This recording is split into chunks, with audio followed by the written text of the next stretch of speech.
It's always a pleasure to be back in Indiana, back in Wabash, near Miami County. And speaking of my one of my cousins here, I was reminiscing with Tracy coming over here, and I wonder if Dan can remember in World War II when his mother, Lucia, but we all called her Tiny, she drove, you remember she used to drive a school bus over here to the tire company to transfer government, to transfer workers over here in World War II. When I was coming there and I was visiting your family there in January 19, the winter of 46 and 47.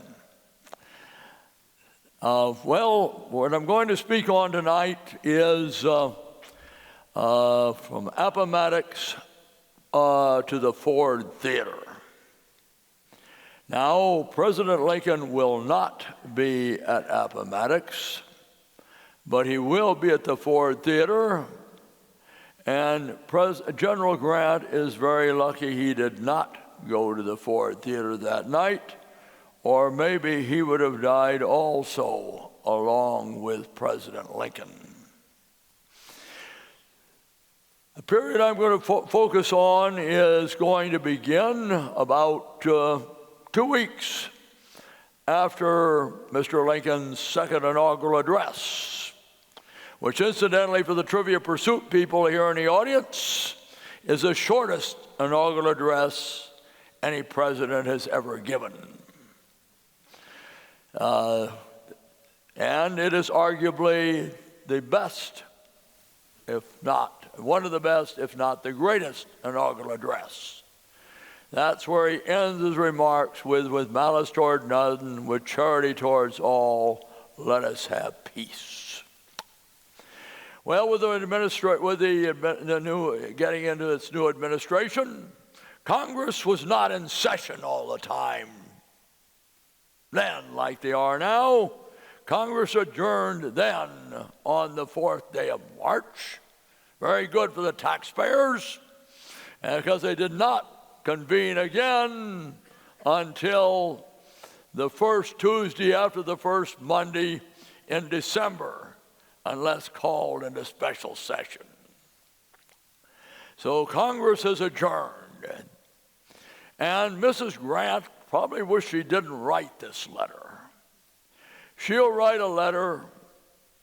She and U.S. Grant, the headquarters of the Army of the United States, are at City Point, Virginia, inviting the president to come down to get out of Washington for 2 weeks, or as the war is reaching a point where important decisions are going to be required, in which the president as commander-in-chief will be a very important player.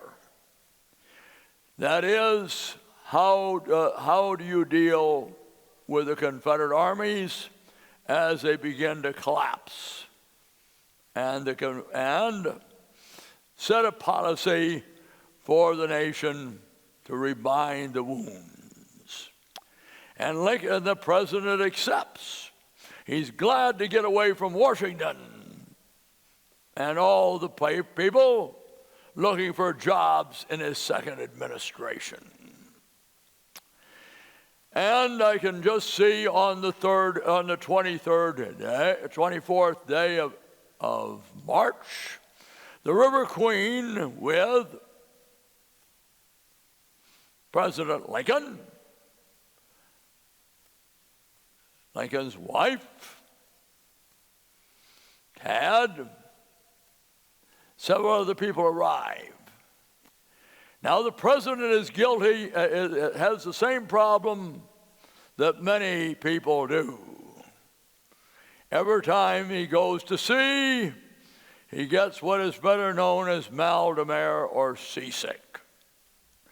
But the run on up the James River on the 24th had been rather smooth. So he's feeling fairly good when the River Queen pulls into the wharfs at the headquarters of the Army.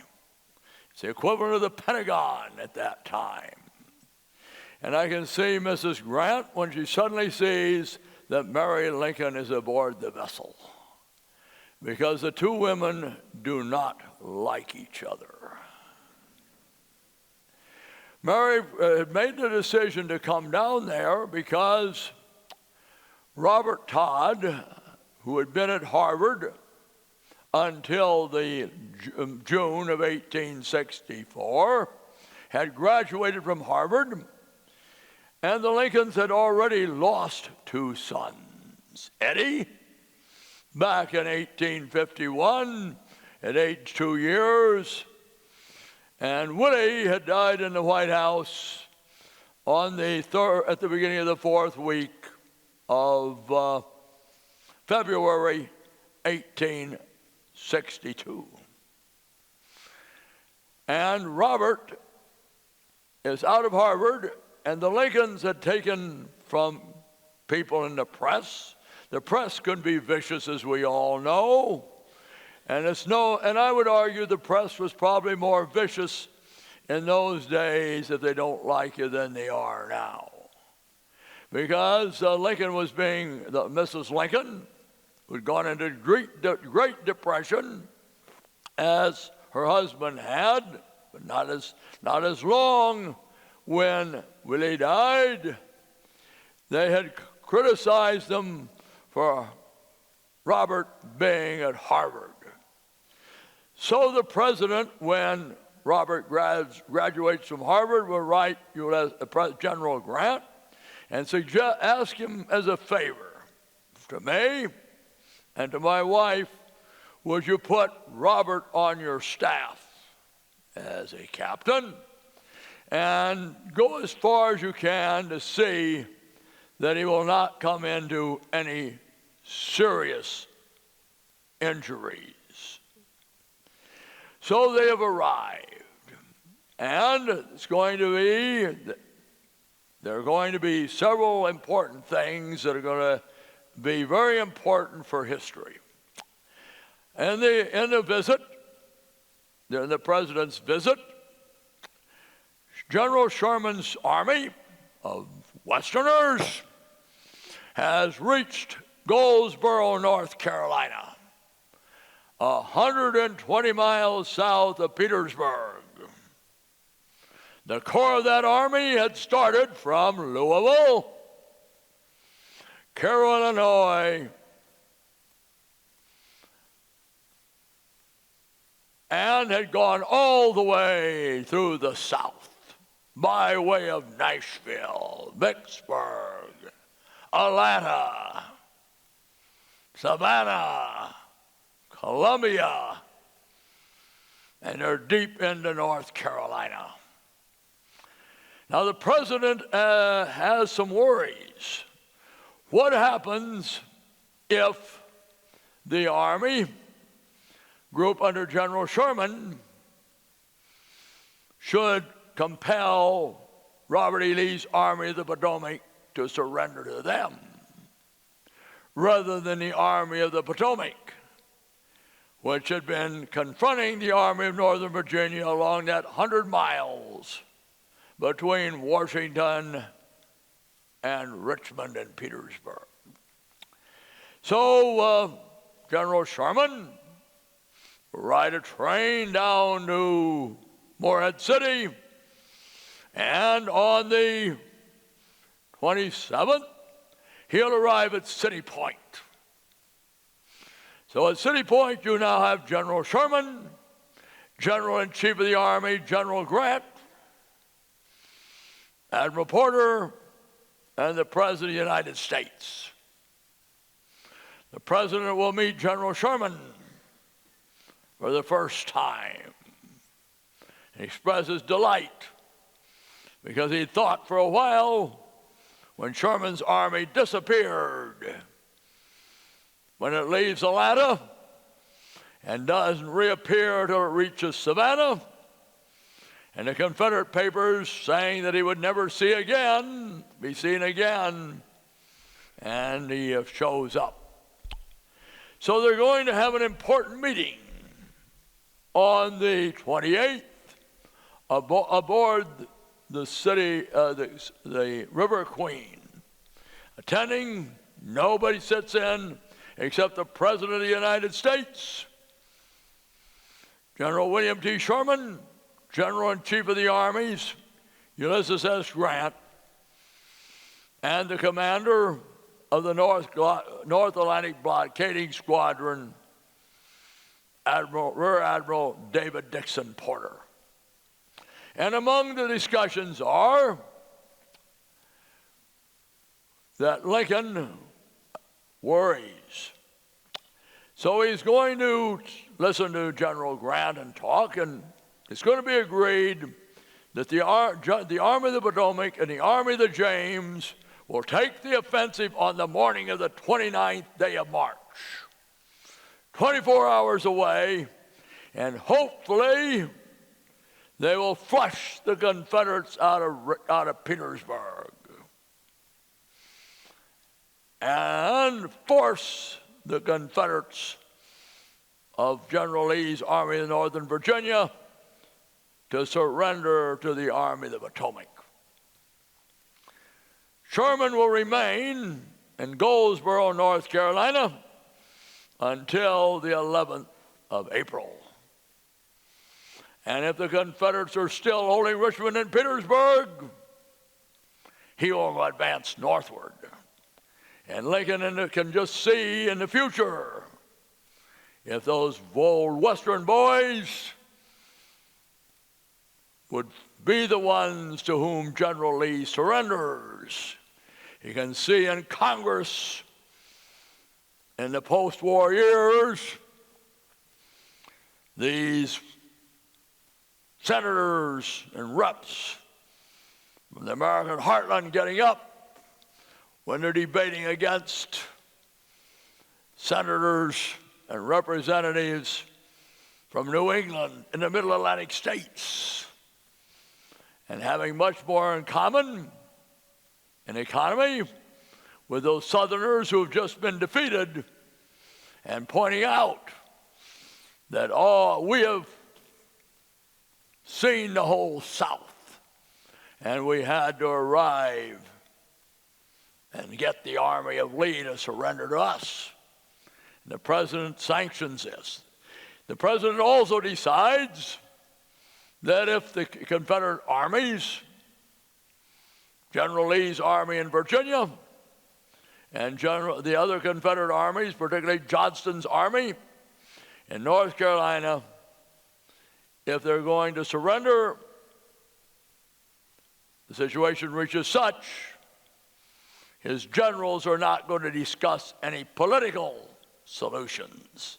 They will simply accept their surrender under military terms and staying out of politics as far as possible. And the guns will roar on the morning of the 29th.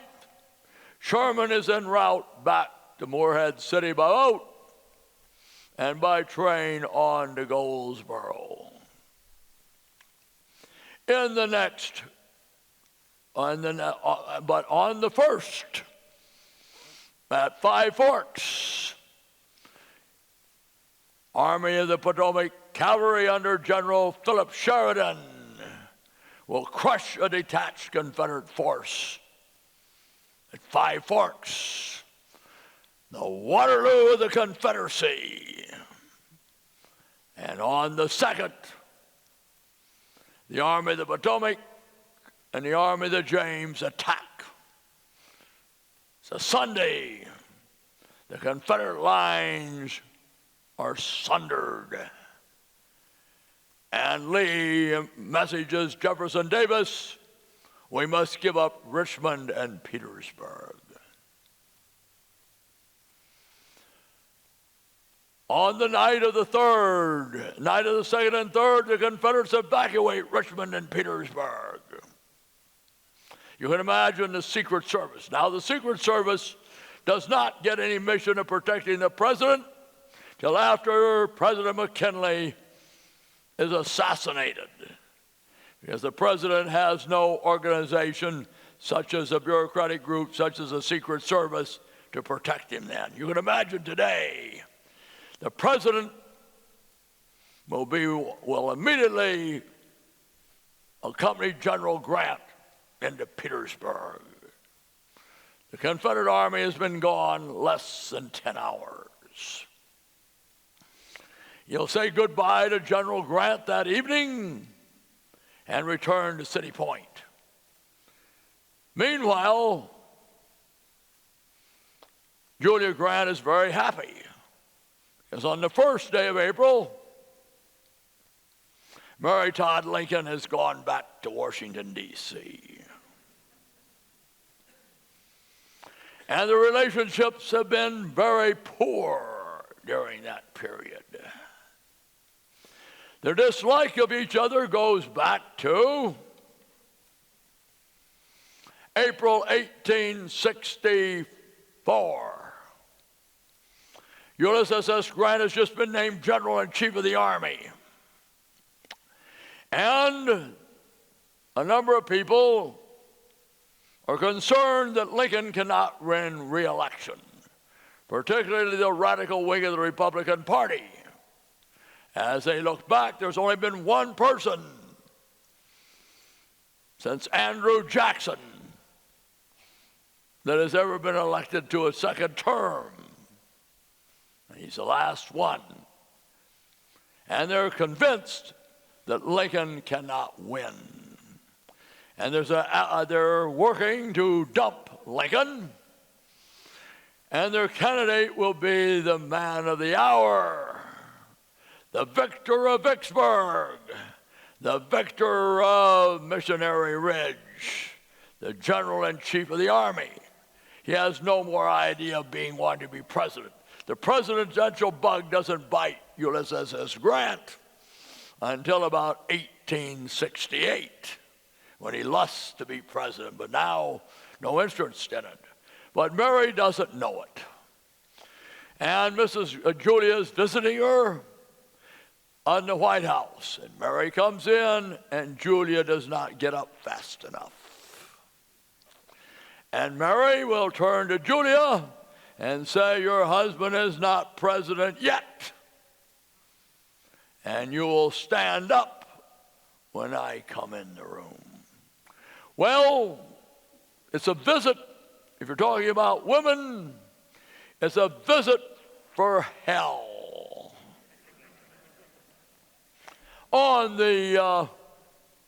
Shortly after the president and Mary arrives, so Julia asked to entertain her. They're both getting on. They've both been good equestrians earlier. And they have Colonel Badeau, who has the pleasant task of chauffeuring the two ladies around. And as they're going out to watch a review, Mrs. Charles Griffin rides by. She is much younger. She's rather petite. And Mary, much worse in a buggy than in a convertible, because Mary stands up in the buggy as Colonel Badeau tries to keep the horses under control and starts screaming, "What is that woman doing with the army? I'll see my husband about it." Well, the next day, there is a review of the Army of the James. And it so happens that President Lincoln is seen by his wife to be a little too more attentive to Mrs. Ord in helping her to her chair. And Mary will turn on her in the presence of Julia again, on Mrs. Ord. And she will even have a tizzy to her husband and say, "You ought to have General Ord removed of command of the army of the James. So you can see why Julia breathed a sigh of relief when Mary returns to Richmond, to Washington. Well, as the army is pursuing the Confederate army as they retreat from Richmond and Petersburg, hoping to rendezvous with General Johnston in North Carolina, the president again decides he wants to visit Richmond. Richmond had been evacuated on the night of the 2nd, and the last Confederates had left by daybreak on the 3rd, a Monday. There had been riots and large scale of looting in Richmond. About a fifth of Richmond had been burned. So Admiral Porter will ask the president, "You want to go up and see Richmond?" The president says yes. So he and Tad get aboard Porter's headquarters vessel, Malvern, and start up the river. But they're now running into an area where there are torpedoes in the river.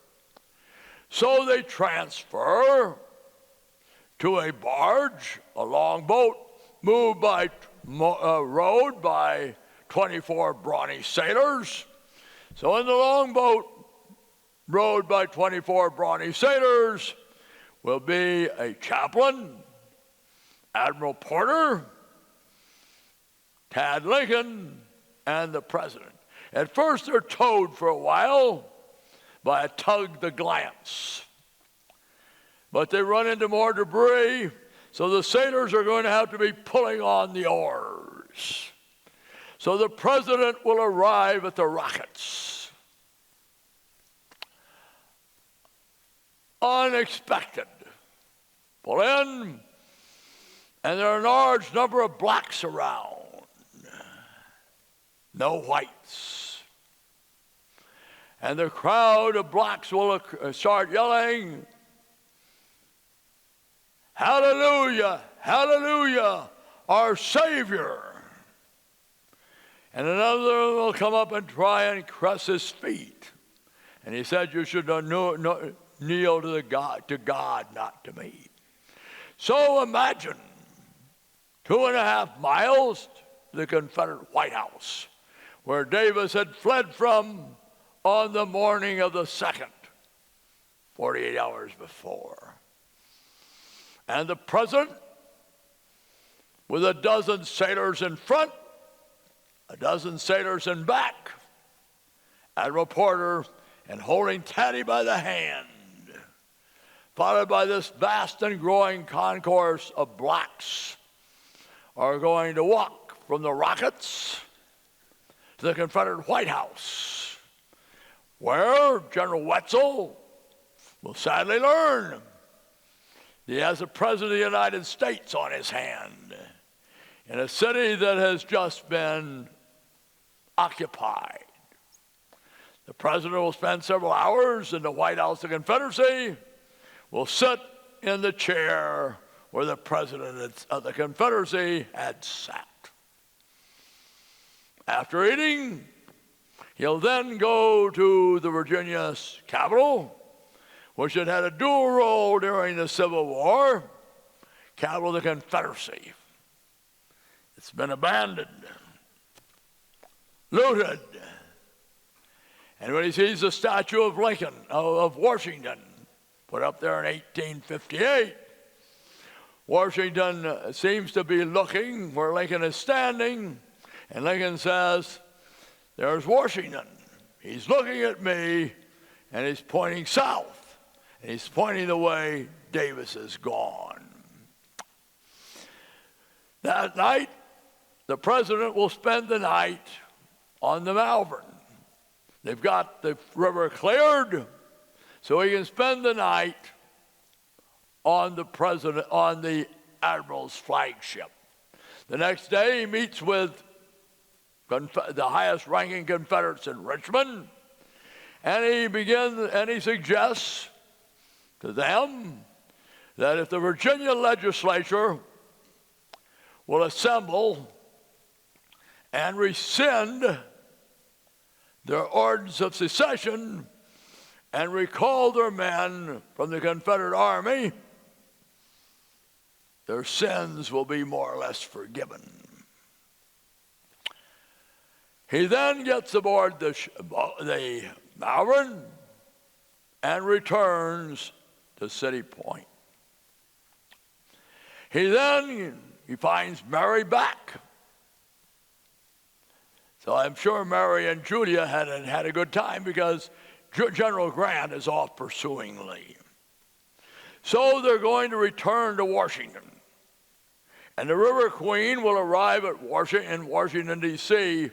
late on Palm Sunday, on the 9th day of April. Now let us look at Palm Sunday in Appomattox Courthouse. On that Sunday, Lee had awakened to find that Sheridan's cavalry had interposed between his army and Lynchburg, to where they're heading. Closing in on their rear is the Army of the Potomac. Lee has put on his best uniform and his best sword, because he's going to mention to his officers, I'm afraid today I will have to meet General Grant. Well, Grant had gotten up that morning with a throbbing headache. Now, if I'd been U.S. Grant, a number of my staff officers would be going to the worst place the United States Army can send men. Now, Grant had several idiosyncrasies. One thing, if the health food finalists invited him over today and we're going to serve chicken, he wouldn't eat it. He did not eat anything that walked on two legs. And a good chef that thrives in cooking rare meat would not have a very happy guest, because Grant liked his meat charred through and through. He also was tone deaf and would inform you he knew but two songs, Yankee Doodle and the rest. So late on the 8th, Saturday, he got a message from Lee, in which Lee had indicated, in response to an earlier message from Grant, that he didn't think the situation was as critical for the Confederate Army as Grant assumed, but he would like to meet with Grant. So since Lee seems to be taking a sterner view, Grant gets a headache, goes upstairs, puts mustard plasters on, and down below in Clifton, a rather fancy house, his staff officers are gathered around a piano, singing nostalgic songs and getting drunk. And Grant just grits his teeth and rolls over. But the next day, Lee finds that he cannot break through. Gordon will inform him, I fought my men to a frazzle. Unless reinforced, I cannot sustain the attack. Lee will send, I must see General Grant, and I would rather die 1,000 deaths. At 11 o'clock, Grant gets a meeting, learns that Lee wants to meet with him. Grant, as I've heard, if people have migraines, that he couldn't have a migraine, because when he reads it, his headache is gone. And they order two officers to find a place in the little village of Appomattox Courthouse where they can meet. They'll select the best house in the courthouse, the house of Wilmer McLean. Now, William McLean had lived on the Manassas battlefield, suffered damage in the both battles, the First and Second Manassas or Bull Run, and he had moved to this village in Southside, Virginia, as far away from the soldiers as it's possible. And he's going to find out. He tries to discourage them from meeting in his house. But it's the best house. So, arriving there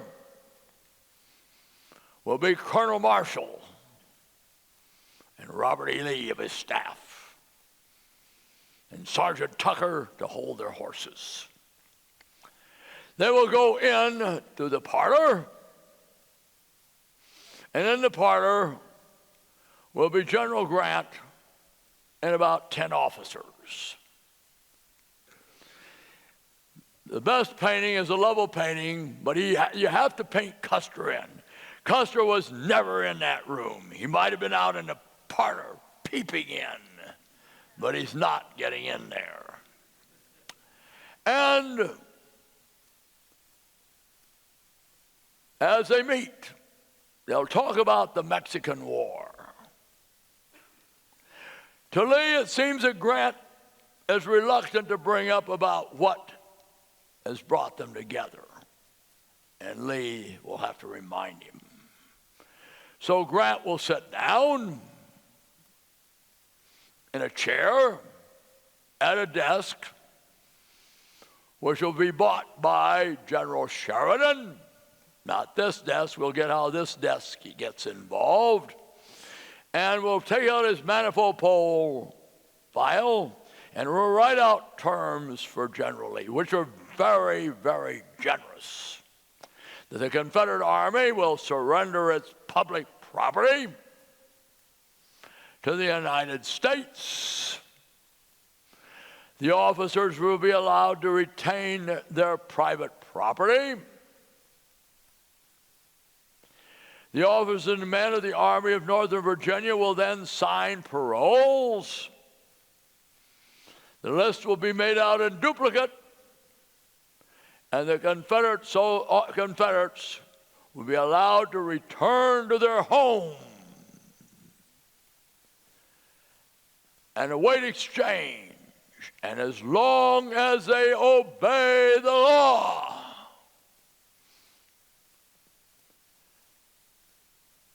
And the terms of the surrender not to be bothered by the United States.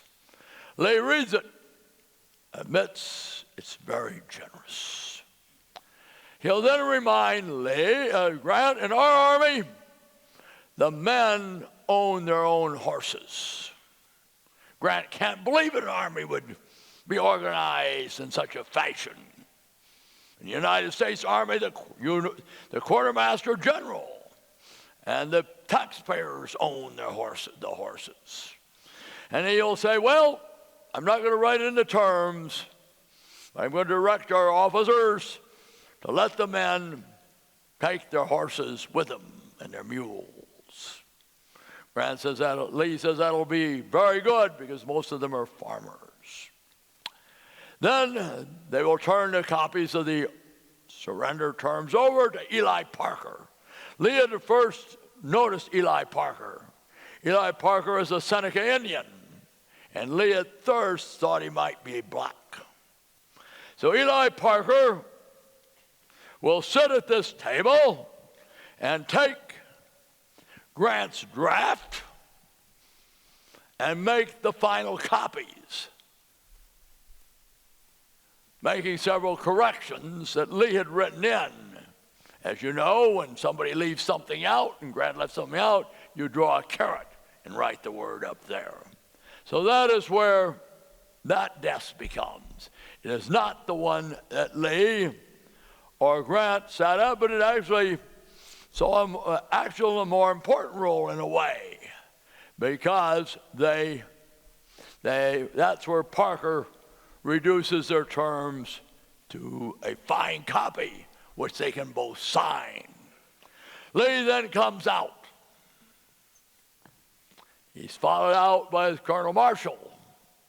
He stands on the porch, looks off to the west, toward the Blue Ridge Mountains, has his gloves in his hand and slaps his wrist with his gloves, which are in the right, gets off, takes the reins of Traveler from Sergeant Tucker. He seems to moan as he swings into the saddle on Traveler, and he hears the shuffling of feet. Coming out and lining up on the porch is General-in-Chief Grant and his senior officers, and they take off their hats. Lee tips his hat and rides off. Meanwhile, back to Washington. Lincoln has arrived that afternoon, and that evening the telegraph kicks out a report from General Grant that General Lee has surrendered to the forces of the United States the Army of Northern Virginia. Washington is excited. The president is overjoyed. On the 11th, there is a torchlight parade, and the crowd will make its way to the White House. There'll be calls for speech. The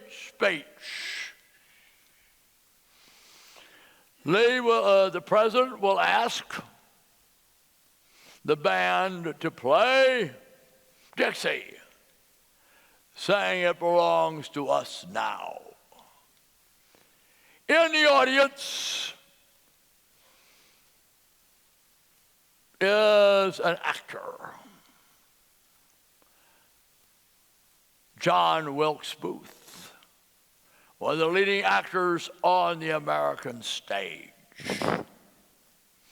With him are Lewis Thornton Powell,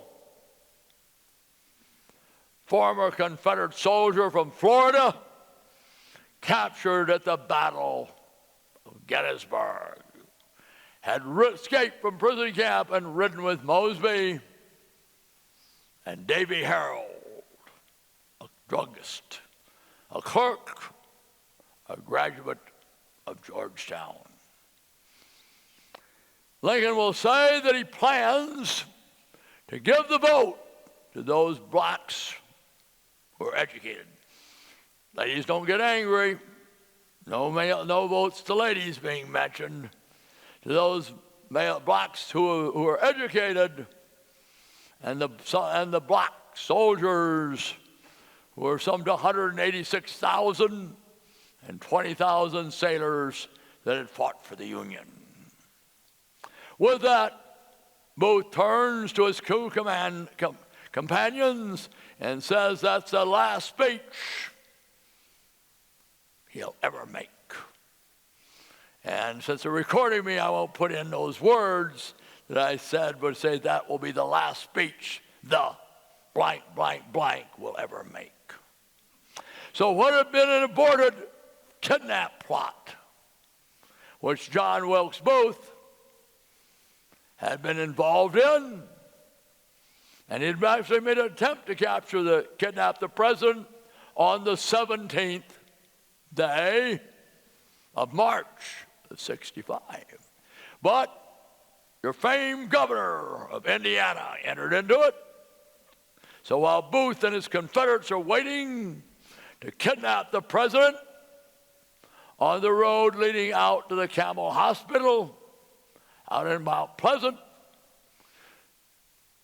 the president, at the invitation of Oliver Perry Morton, is down at the hotel Booth usually stays at, the National Hotel at 6th and Pennsylvania Avenue, because the president's a politician, and Morton has a detachment of the 140th Indiana there to present to the president the garrison flag they had captured over Fort Anderson near Wilmington on the 20th day of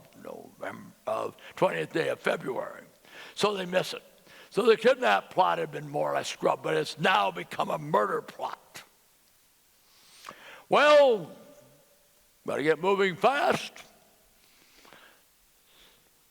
The most popular man in the United States arrives back in Washington on the 13th. And at that moment, I hate to say, since this is the 200th anniversary of Abraham Lincoln, right now the most popular man in the United States is Ulysses S. Grant. And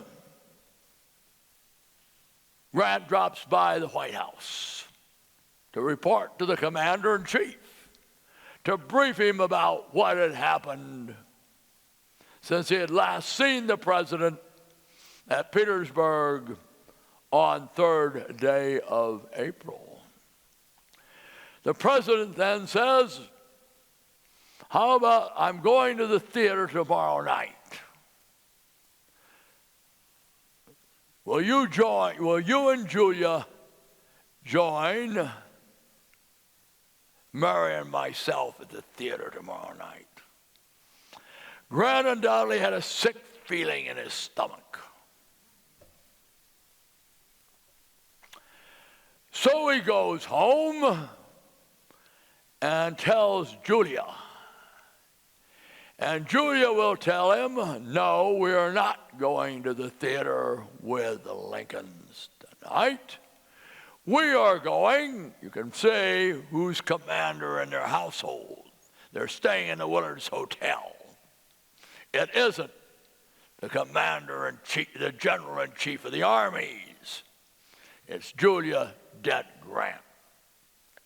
Because so it means General Grant has to go back and see the president on the morning of the 14th.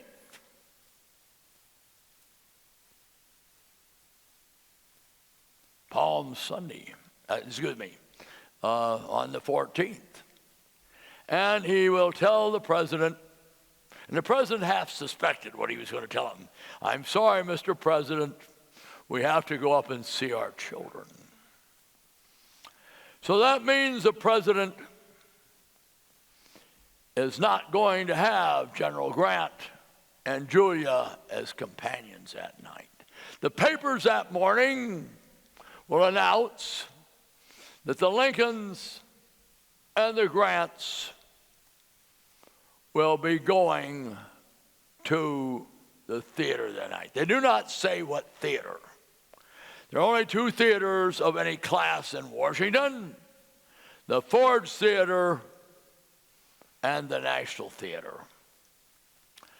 So John Wilkes Booth drops into the Ford Theater that morning and sees Henry Clay Ford decorating box 7 and 8. He asks, what's happening? And Ford will tell him, the president is coming tonight. So Booth's eyes light up. He will visit the theater several times that day. And he's familiar with it, and he knows our American cousin by heart. The Ford brothers are delighted to find the president and the Grants will be with them, because normally the Friday before Easter was not a big day in the theater. And they had scalpers then who were buying up tickets for 30 cents and selling them for $2.50 on who the audience is going to be. See, scalpers had a lot less dreams than they do now. So he will go there, and he will go up to box 7 and 8, which you approach during down a walkway, and he will take a leg from a musician's table and put it behind the door, because the door opens this way. And he drills a hole through the interior door, a peephole. And he has a meeting at the Herndon House with only 3 people involved in the kidnap plotters still around. And he'll go over this scenario. Well, tonight, you and I, as he tells Lewis Thornton Powell, will go to the Ford Theater, and I will assassinate the president, and you will assassinate General Grant. John Atzerodt, I'm going to rent you a room in the Kirkwood House. And at about 10:30, you're going to knock at the vice president's door. And when Mr. Johnson answers the door, you're going to kill him. So that's the early scenario. But in the early afternoon, John Wilkes Booth is riding down Pennsylvania Avenue on a rented horse. And he sees coming out of the Willards Hotel Ulysses S. Grant and Julia. Julia, remember later, this rather handsome man. I see all the ladies' eyes light up, because Booth was considered the handsomest man on the American stage. And she's going to remember later, this handsome fellow on a horse follows them all the way to the depot and is watching as they board the train. So that means he's got to change his scenario. So at 8:30 that evening, meeting in the Herndon House, Powell will get a new assignment. That is to assassinate the Secretary of State, Edwin M. Stanton, who has been hospitalized in his horse from a buggy accident, wearing a very heavy metal cast over his shoulder and around his neck. Davy Harold, you're going to guide Powell to the Secretary's house and then guide him out of the city, and we'll rendezvous at the Surratt Tavern. The president will have a busy day. He and Mary will go for a ride in the afternoon for some 2 hours down to the Navy Yard. He'll meet with a number of people, including Schuyler Colfax. Got to get another man in there. He's Speaker of the House of Representatives there. And about 3 o'clock, he remembers that the Grants aren't coming. So he's going to have to get somebody else to go with him. And he's going to ask a lot of people. He's going to ask the governor of Illinois, General Haney, go through a whole long list of them. And the 16th people he asked to go are Major Henry Rathbone and his fiancée, Clara Harris. At 8:30, the Lincolns and Rathbone and Harris will arrive, and the play is already underway. Henry Withers, sees them come in, and they strike out, "Hail to the Chief." They applaud the president as he and Mary and Rathbone and Harris go down the walkway, through the outer door, in through the inner door, and take their seats. On the right, in box 7 and 8, If we remove the divider, will be the president sitting in a straight-backed chair. Next to him, Mary, and on a small settee couch next to them, Harrison Rathbone. And at about 7:22, John Wilkes Booth, who has arrived, entered the theater through the back door, passed under the stage, out the side door, into the Star Saloon, looking at his watch to see when the funniest line in the play will take place. Has the bartender set a bottle of whiskey on the bar, like they used to do in the old days, pours himself a drink, looks at his watch, walks out the door, pays the bartender for the bottle. As the barflies there sitting at the bar will say, as he goes out the door, "You'll never be the actor your brother is." And Booth's response is, which will mean nothing at the time, "When I leave the theater tonight, I'll be the most famous man in America." Up the stairs, past behind the people in the second balcony, down the walkway, shows his carte de vie to Charles Forbes, a White House butler. Goes to the outer door, takes the leg of the music stand, wedges the door closed, looks at his watch, waiting for the funniest line in the play, which no one would laugh at today. When it comes, having peeked, have opened the door, and at 2 inches, with the muzzle of the gun 2 inches, and to the left of the president's left ear, pulls the trigger. There's a pop, applause at the line. Rathbone responds, grabs Booth.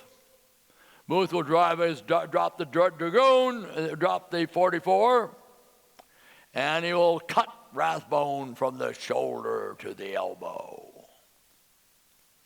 and leap to the stage. As people are beginning to realize what happened, brandishes his bloody knife at the audience and shouts, "Semper Tyrannis!" Thus always to tyrants. Across the stage, bumping into Henry Hawk and out the back door. So we have the road in which this artifact played a part of the final days of Abraham Lincoln. From the high of learning that Robert E. Lee's army had surrendered, the trip into Petersburg and Richmond, the speech, and then the assassination. At 7:22 the next morning, Edwin McMaster Stanton, who was in charge, unlike our later Secretary of State, who undoubtedly had read that statement, and he says that you remember when President Reagan is shot, I'm in charge, and his career went that way. But Stanton is in charge. And he will remark, now he belongs to the ages. Powell will make a murderous attack on Seward, disfigure him for life, but not kill him. And Atzerodt a physical and moral coward, will make no attempt to assassinate the vice president. Thus, from Appomattox to the Ford Theater. Thank you so much.